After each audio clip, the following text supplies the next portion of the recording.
Hola a todos, soy el profesor César Giga, el profesor de esta casa de estudio de la Pontificia Universidad Católica del Perú, y ahora estoy con mi amigo el profesor Luis Alfaro, profesor de esta casa de estudios, quien es un gran investigador del derecho procesal y recientemente ha publicado un libro sobre la iniciativa probatoria del juez y la racionalidad de la prueba de oficio, que es sobre lo cual conversaremos el día de hoy. Entonces, ¿cómo estás, Luis? Quería empezar, antes de hablar propiamente de la prueba de oficio, sobre, para ti, cuál es la finalidad del proceso, y a partir de ello podemos ver cómo la iniciativa probatoria se engarza dentro de esa finalidad. ¿Cómo estás, César? ¿Qué tal? Es un gusto estar aquí contigo y muchas gracias por esta entrevista. Creo que uno de los temas sobre el cual más se ha escrito, tanto a nivel nacional, regional, pero también en otros países, es el tema probatorio. Hay una relación entre prueba y proceso que es muy necesaria resaltarlo, sobre todo en torno a cuáles son los propósitos del proceso, ¿no? Yo creo que podríamos decir que el propósito del proceso supone de algún modo también el propósito de la prueba. Es decir, la prueba coadyuva al cumplimiento de los propósitos de determinado proceso. Entonces, sin embargo, hablar de la finalidad o de los objetivos del proceso, yo creo que esto dependerá de ciertas cuestiones como cultura jurídica, elementos de tiempo también.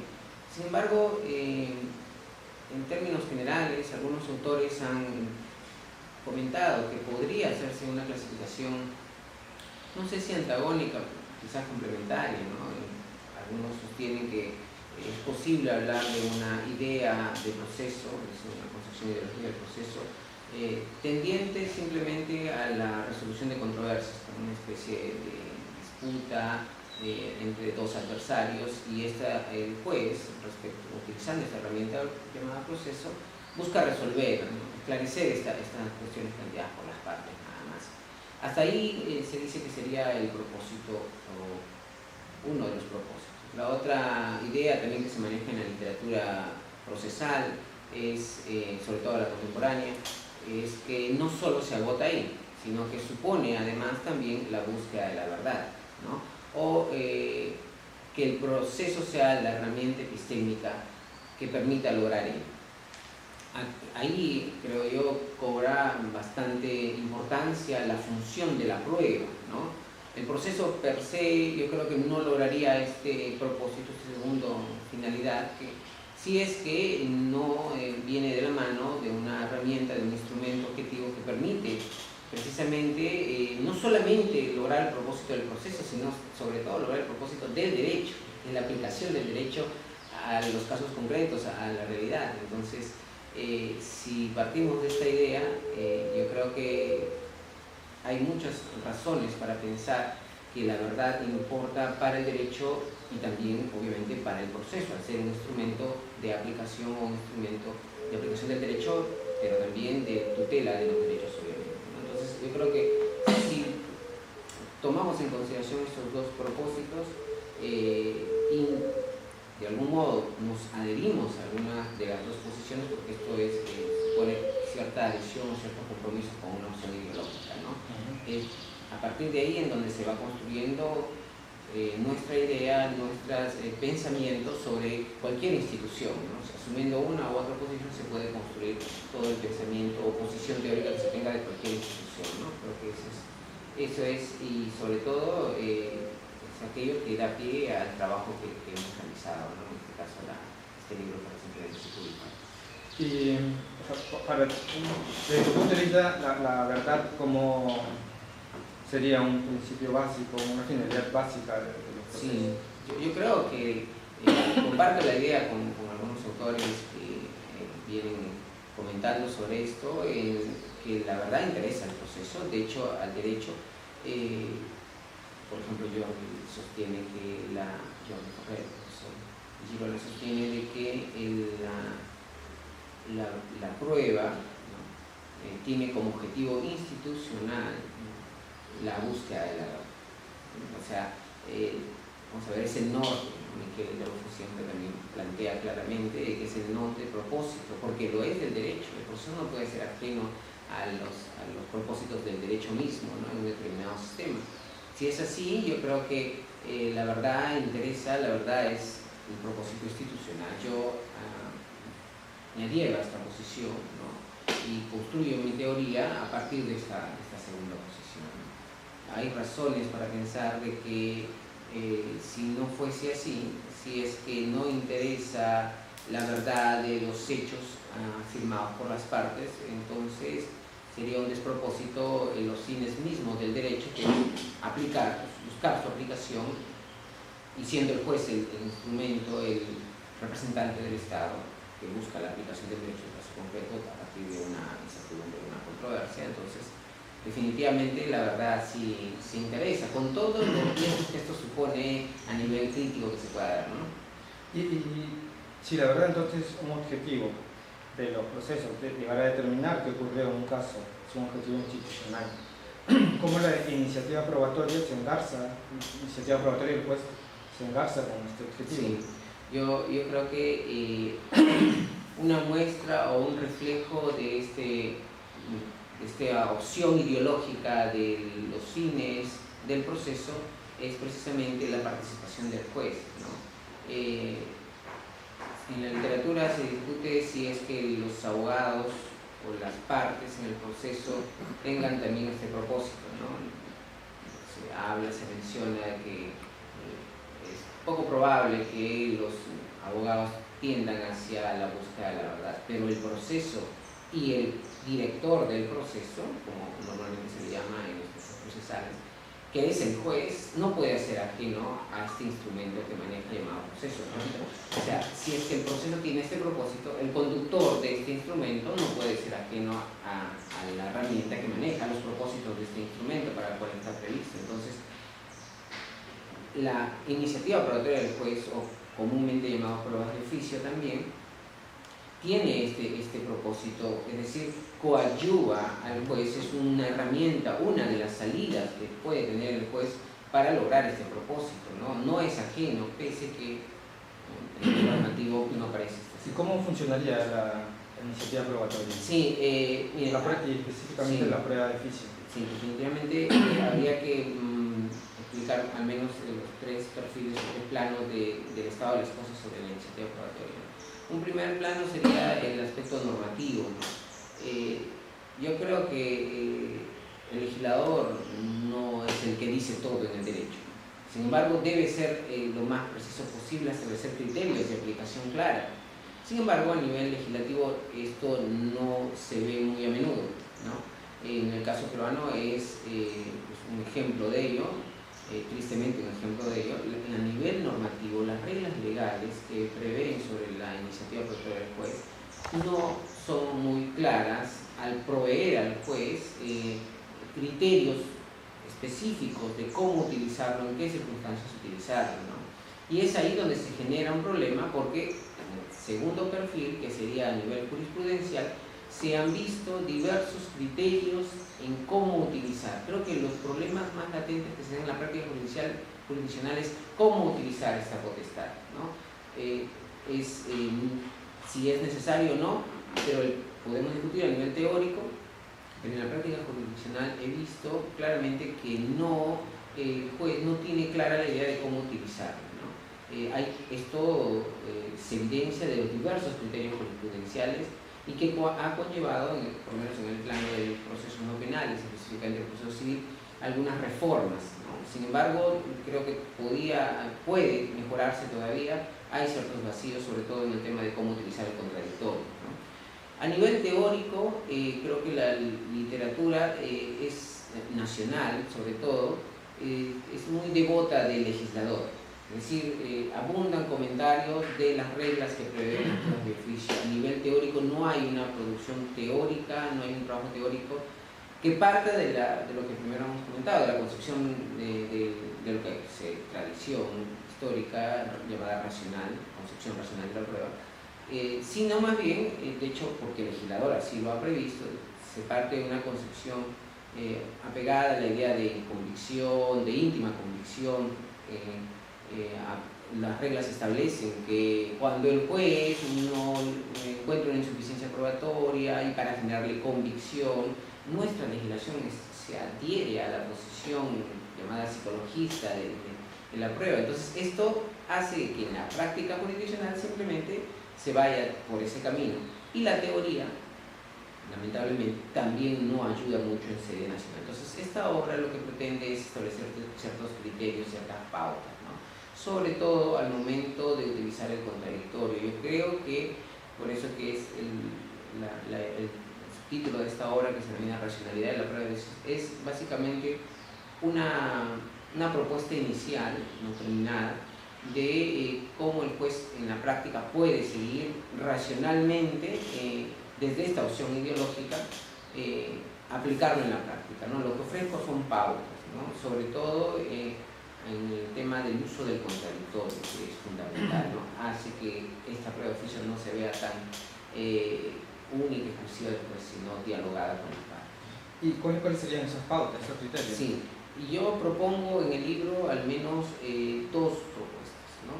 Una, sobre todo considerando nuestra cultura y la práctica jurisdiccional, ¿no?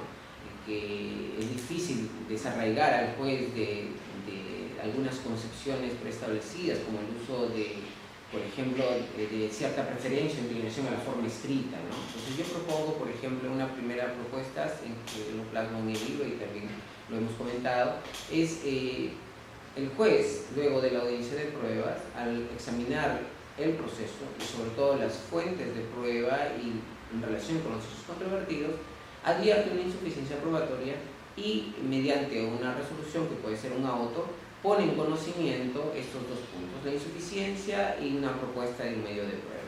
Se corre traslado dentro de un plazo de 3 días, por ejemplo, para la absolución de las partes, que puedan hacer lo que consideren. Con o sin su solución, el juez resuelve, escuchando o no. El contradictorio se agota en la posibilidad de escuchar, si quiere la parte presentar su escrito o no. Eso es un tema del ejercicio de la libertad de las partes que tienen en el proceso. La otra propuesta es que bajo más o menos las mismas pautas, pero en vez de poner en conocimiento por una resolución, es decir, una preferencia en la forma escrita, convocar una audiencia especial. Sí, yo creo que la mejor manera de tomar una decisión tan relevante sobre este tema, creo que debe suponer un diálogo previo. Y el diálogo previo, es decir, el mejor desarrollo del contradictorio, se realiza dando preferencia a la forma oral en este caso. Me parece que es un espacio adecuado. La segunda propuesta va por este camino.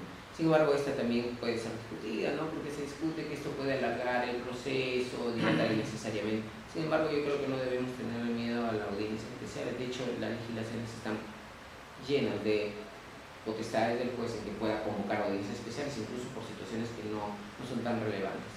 Si esto es así, en el caso para discutir sobre el tema de la iniciativa probatoria del juez, yo creo que sería adecuada una audiencia especial. Luego, en la audiencia se toma la decisión que considera. Ahora, entiendo entonces que lo primero que tiene que hacer el juez es determinar si hay una insuficiencia probatoria. Y lo segundo es decir a las partes: acá hay una falta, acá hay un elemento que no está probado, voy a requerir que se actúe cierto tipo de prueba. Así no lo hayan ofrecido las partes. Sí. Justamente el tema de uno de los criterios que un sector de la literatura procesal desde un tiempo ha venido trabajando es las fuentes de prueba, ¿no? Este hecho de las fuentes de prueba de algún modo protege la idea de que el juez pueda ingresar hechos, ¿no? Es decir, el juez debe ceñirse a los hechos presentados por las partes. Entonces, si la parte, por ejemplo, no ha presentado un testigo, empero del relato de los hechos, de las narraciones fácticas, se advierte que alguien estuvo presente en el momento que firmaron el contrato, de repente que alega firmar el contrato, entonces yo creo que bien puede el juez, sin ordenarlo, primero dialogando previamente, porque si algo permite el contradictorio del proceso es hacerlo un poco más democrático, ¿no? Entonces, sobre la base de que el proceso o la función jurisdiccional sobre todo es un ejercicio del poder público, y por tanto el poder público parte de la premisa de que debe ser dialogado, debe propiciarse las participaciones, ¿no?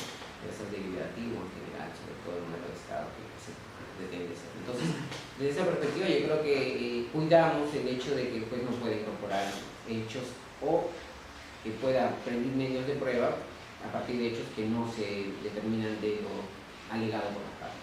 Pero ahí tengo una distinción. Sí. Entonces, hechos no alegados, que no puede introducir hechos no alegados por las partes. O sea, que no tienen nada que ver con el petitorio. Porque puede ser que haya hechos que se deducen, pero que sí están vinculados. Y que el juez puede decir acá... Sí. A eso me refiero, sí. Definitivamente, cuando digo que el juez debe ceñirse porque a las fuentes de prueba, debe haber algunos elementos del cual el juez infiere de que sí había necesidad de actuar, este hecho de actuar, sí. Pero no de la nada, me refiero, es decir, sin considerar lo alegado por las partes, ¿no? Siempre va a ceñirse en eso.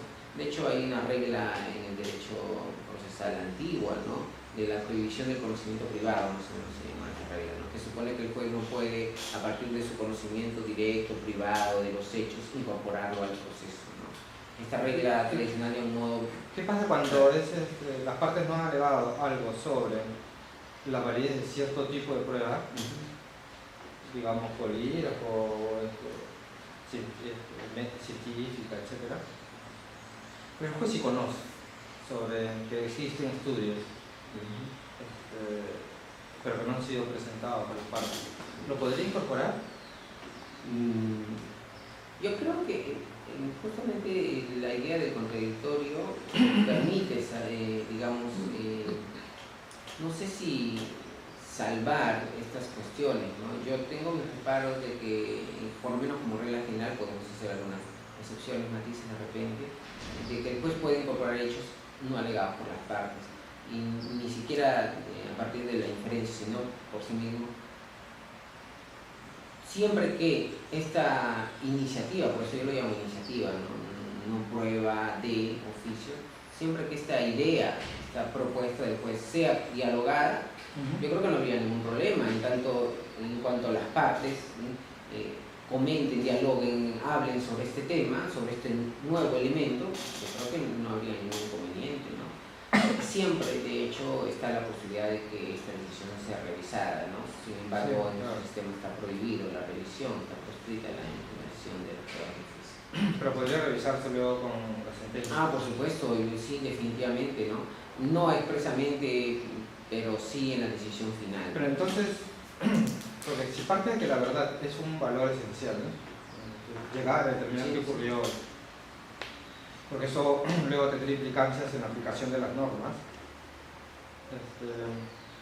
Claro, si el juez conoce sobre un elemento, no ha sido discutido por las partes, o no ha sido planteado por las partes, pero él cree que es determinante para dilucidar de manera fiable qué ocurrió, entonces podría introducirlo, claro, dando oportunidad a las partes para que se pronuncie sobre eso. Un ejemplo podría ser, por ejemplo, sobre la prueba de polígrafo. Ambas partes pueden aceptar que se actúe y el juez decir, no, antes de actuar eso quiero discutir sobre la validez de esa prueba. Los estudios científicos que discuten, puede ser que ninguna de las partes lo plantee, lo haya planteado, pero el juez lo introduce de oficio. Sí, algo que está relacionado con lo que planteas es una tendencia contemporánea llamada negocios probatorios, ¿no? Acuerdos probatorios, convenciones probatorias, ¿no? Esta tendencia, teoría, de algún modo, ¿no?, dependiendo de cada sistema jurídico que lo ha adoptado, en el caso peruano, solo en el nuevo Código Procesal Penal, de algún modo supone un debilitamiento del poder del juez al tomar una decisión sobre los hechos, ¿no? Entonces, cada sistema establece filtros para poder ver hasta qué punto la propuesta de las partes, por ejemplo en el caso que planteas, puede vincular necesariamente o no al juez, ¿no? Yo asumo la posición de que definitivamente no, como lo plantea, las partes no pueden tener información clara, datos claros sobre la calidad del medio de prueba que plantean. Sin embargo, el juez sí, entonces puede revisar la validez de la propuesta, ¿no? Creo que ahí más bien estaríamos frente a un problema de este tipo, ¿no?, de los negocios, de las condiciones probatorias. O sea, salvo que a partir de esta idea propongan que el juez incorpore el prueba de oficio, ¿no? En la jurisprudencia hay bastante debate, o sea, hay diferentes posiciones sobre hasta qué punto las partes pueden solicitarlo al juez que establezca esta iniciativa probatoria. Una posición dice no, porque es una iniciativa del juez, ¿no? Las partes han tenido su oportunidad, ¿no? La otra posición dice que sí. De hecho, en el nuevo Código Procesal Penal hay reglas claras en donde sí, el abogado, el Ministerio Público, la abogada de la defensa puede solicitarlo al juez que ejerce esta potestad, ¿no? Entonces, sin embargo, por lo menos en los procesos penales, no penales, parece que esta potestad se ha reservado exclusivamente, al menos como iniciativa, luego lo puede dialogar, pero como iniciativa al juez, ¿no? Yo creo que no es que el contradictorio lo solucione todo, ¿no? Sin embargo, permite tomar una decisión de este tipo de manera más racional, más consensuada, más dialogada, ¿no? Entonces, si lo vemos de esta manera, yo creo que podría servir esta iniciativa, ¿no? Ya, solamente para ir acabando, tenía un último punto sobre el contradictorio. Tú dices que tiene que haber un contradictorio previo a la actuación de la prueba. Sí. Pero tenía una duda.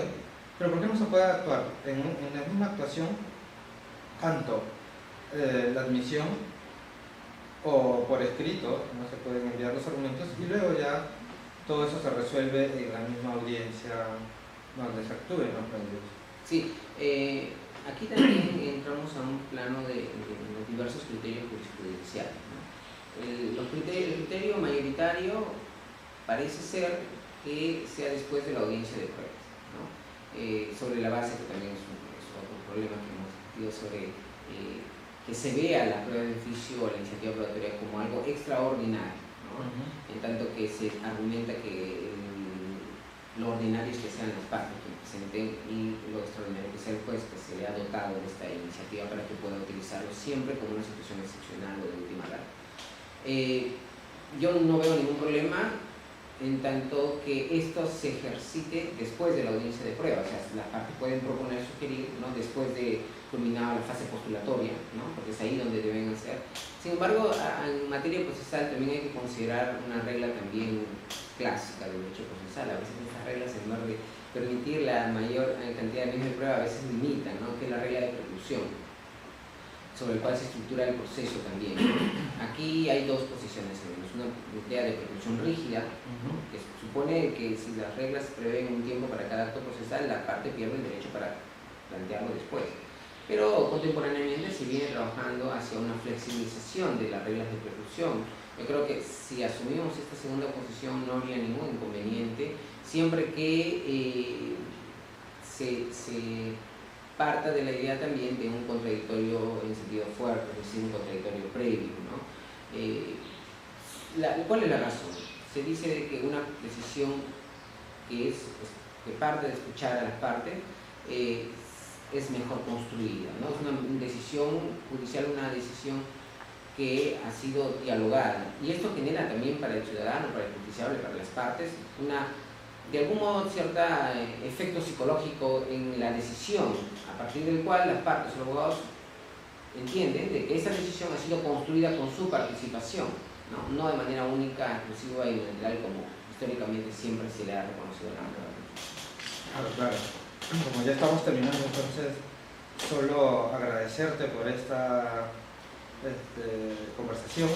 Quizás podríamos luego, en una próxima ocasión, profundizar más sobre esto, y también has estudiado bastante lo que es la medida cautelar y otras instituciones, y tratando de poco entender cómo la configuración del proceso, ¿no? Sí, bueno, yo encantado para servirles. De hecho, hay varios aspectos del derecho procesal, César, que creo que estas nuevas perspectivas, ¿no?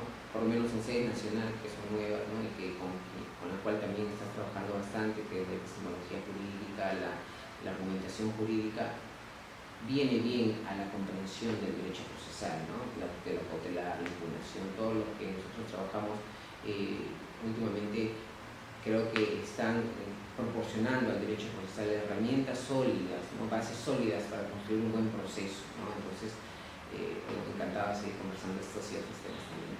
Muchas gracias.